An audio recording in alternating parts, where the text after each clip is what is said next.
रिश्तों में दूरियां अबोले से बनती है और यह चुप्पी जब दो पीढ़ियों के बीच में हो तो पुल बनाना आसान नहीं होता। आज युवाओं के माता पिता उनसे ऐसी ही दूरियों का अनुभव कर रहे हैं। एक दूसरे को समझने की कोशिश पुल बना सकती है। माता पिता कहते हैं कि अमित से पूछना था कि इतनी देर क्यों हो गई, कहाँ हो, लेकिन उसने फोन ही नहीं उठाया। वह घर से कब बाइक लेकर निकल गया पता ही नहीं चला। सुबह उठकर देखा तो कृष्णा अपने कमरे में नहीं थी। जब वापस आई तो सीधे कमरे में चली गई। बहुत पूछने पर भी कोई जवाब नहीं मिला कि चुपके से गाड़ी निकालकर कहां जाती हो। पूछने डांटने के बाद भी कोई भरोसेमंद जवाब नहीं मिलता। आजकल के किशोर लड़के लड़कियां बात करना, बताना, पूछना तो दूर, बाहर जाते वक्त सूचित करना भी जरूरी नहीं समझते। इतनी जिम्मेदारी तो इस उम्र तक होनी ही चाहिए ना। चलिए बच्चों का भी पक्ष सुन लेते हैं। क्या बताएं, मम्मी पापा हमें समझते ही नहीं, हमारी हर चीज में आलोचना करते हैं। डांटेंगे या बताने पर मना ही करेंगे तो क्यों बताएं। हमें सब पता है क्या सही और क्या गलत, हमें सुनना ही नहीं उनका लेक्चर।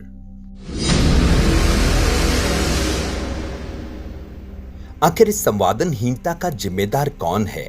कुछ तथ्यों के आधार पर इस मुद्दे को समझते हैं। किशोरावस्था में भी मस्तिष्क का विकास हो रहा होता है, विशेष रूप से प्री फ्रंटल कॉर्टेक्स का, जो तर्क क्षमता और आवेग नियंत्रण के लिए जिम्मेदार होता है। यह वजह हो सकती है भावनात्मक रूप से प्रतिक्रिया देने की या मम्मी पापा का दृष्टिकोण न समझने की। बार बार रोकने टोकने से वे परेशान हो जाते हैं और दूरी बनाने लगते हैं। दूसरों से जब तुलना करते हैं, उन्हें लगता है कि दूसरे बच्चे ज्यादा खुश हैं, उनके माता पिता बेहतर हैं और हर चीज में व्यवधान नहीं डालते, इसलिए वे सहयोगात्मक व्यवहार से विपरीत दिशा में चलने लगते हैं।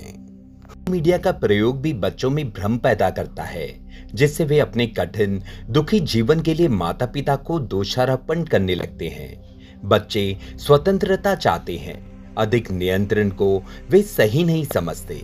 उन्हें पता है कि उनके लिए हर चीज आसानी से उपलब्ध है, इसलिए वे सुविधा के दायरे से बाहर नहीं निकलते। भी अपने व्यवहार पर बदलाव लाना होगा।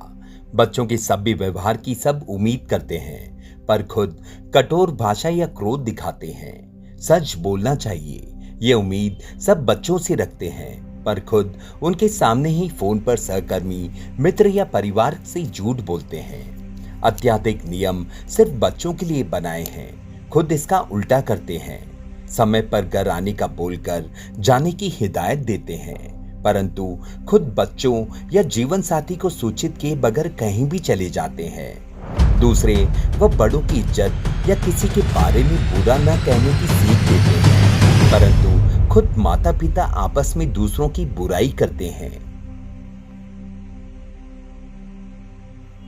वे बच्चों से उम्मीद करते हैं कि वे हर बात साझा करें, लेकिन खुद न तो अपनी बातों को साझा करते हैं और न ही उनकी पूरी बात को सुनते हैं। हर बार बीच में टोक कर केवल अपनी बात ही मनवाते हैं।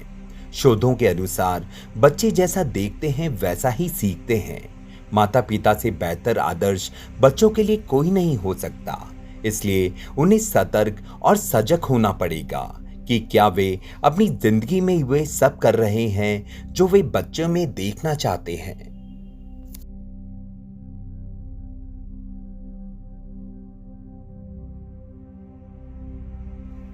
अभिभावकों को चाहिए कि वे बच्चों की मन की बातों को जाने, बच्चों को ध्यान से सुने, उनका दोष न निकाले, उनको बोलने का मौका दें। तभी वे अपनी सारी बातें आपसे साझा करना सीखेंगे।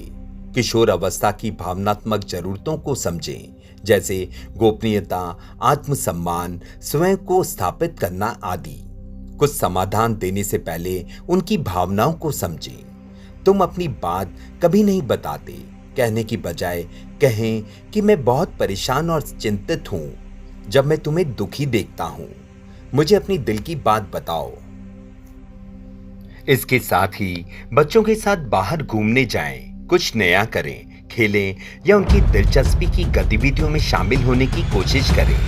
यदि वे कहीं जाना चाहते हैं तो हर बार रोक टोक ना करें, उनसे कहें कि उन्हें अपनी सुरक्षा का ध्यान रखना होगा और सारी जानकारी आपको देनी होगी।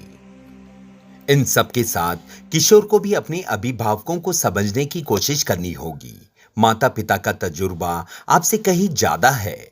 उन्होंने जो कठिन समय वो परेशानियां झेली हैं, वे चाहते हैं कि बच्चों को उसका सामना ना करना पड़े। इसलिए लगातार बोलना, टोकना, सिखाना, हिदायतें देना और अच्छे की उम्मीद करना उनके व्यवहार में शामिल होता है। आपको उन्हें समझना होगा। माता पिता कैसा भी व्यवहार करे, उनका उद्देश्य कभी आपको ठेस पहुंचाना नहीं होता। यह आपको समझना होगा। यदि माता पिता संवाद में आगे नहीं बढ़ते तो आप जिम्मेदारी लें ताकि बातचीत होती रहे। आपको यह समझना होगा कि आपका व्यक्तित्व अभी भी विकसित हो रहा है। यही समय है अच्छे बर्ताव के संस्कार अपने अंदर डालने का, नकारात्मकता से सकारात्मकता की ओर बढ़ने का।